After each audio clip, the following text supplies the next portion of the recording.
இந்த வீடியோ பார்க்கக்கூடிய மக்கள் எல்லோரும் என்னை மன்னிக்கணும். கொஞ்சம் கோவப்பட்டு ஆக்ரோஷமாக ஏதாவது ஒரு வார்த்தைகள் பேசியிருந்தாலும், என்னை அறியாமல் பேசினாலும் என்னை மன்னிச்சிருங்க. இன்றைக்கி நம்ம தமிழக வெற்றி கழகம் 2ஆம் ஆண்டு நிறைவு விழா 3ஆம் ஆண்டு துவக்க விழா நடந்துச்சுல்ல, அதில் தளபதி ஸ்டேஜில் ஏறி டான்ஸ் ஆடியிருப்பார்.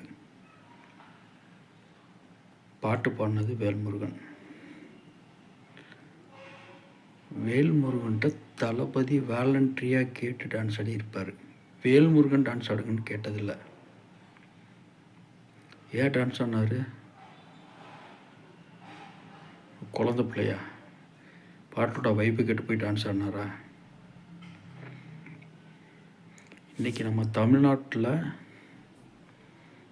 அந்த மாதிரி ஒரு கிராம கலைஞர்கள், நாட்டுப்புற கலைஞர்கள்லாம் அட்ரஸ் இல்லாமல் ஒடுக்கி போயிட்டாங்க.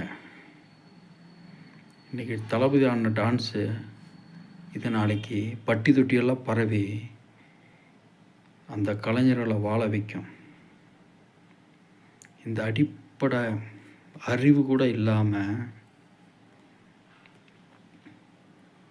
மறைச்சி பேசல, டைரெக்டாகவே பேசுகிறேன். இந்த திருட்டு திமுக 200 ரூபா வாங்கி திங்கிற நாய்கள்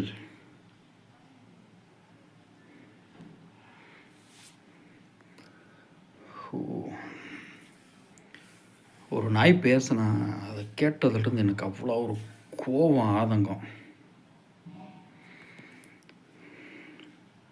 ஸ்டாலின நீ முடிஞ்ச, உதயநிதி உனக்கு அட்ரஸ் எல்லாம் போகுது. அதுக்கப்புறம் அதிமுக அதில் ஒரு அமைச்சர் பேசுகிறான், அவன் தகுதி இல்லை, அதனால் அவனுக்கு மரியாதை நான் கொடுக்க மாட்டேன். அமைச்சர் பேசுகிறான். அதிமுகங்கிற தகுதி எம்ஜிஆரும் அம்மா ஜெயலலிதா இருந்த வரைக்கும் தான்.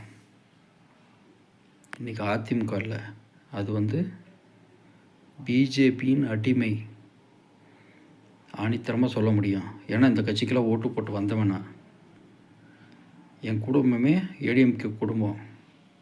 அதனால் ஆணித்தரமாக அதிகாரப்பூர்வமாக சொல்ல முடியும். டேய் நாய்களா,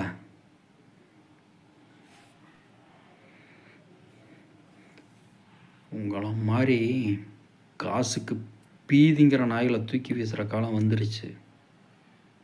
இன்னும் 2 மாதம் பொறுத்திருந்து பாருங்கள் என்ன நடக்குதுன்ட்டு. ஆனால் அந்த 200 ரூபாய் யூபிஸ் உடன்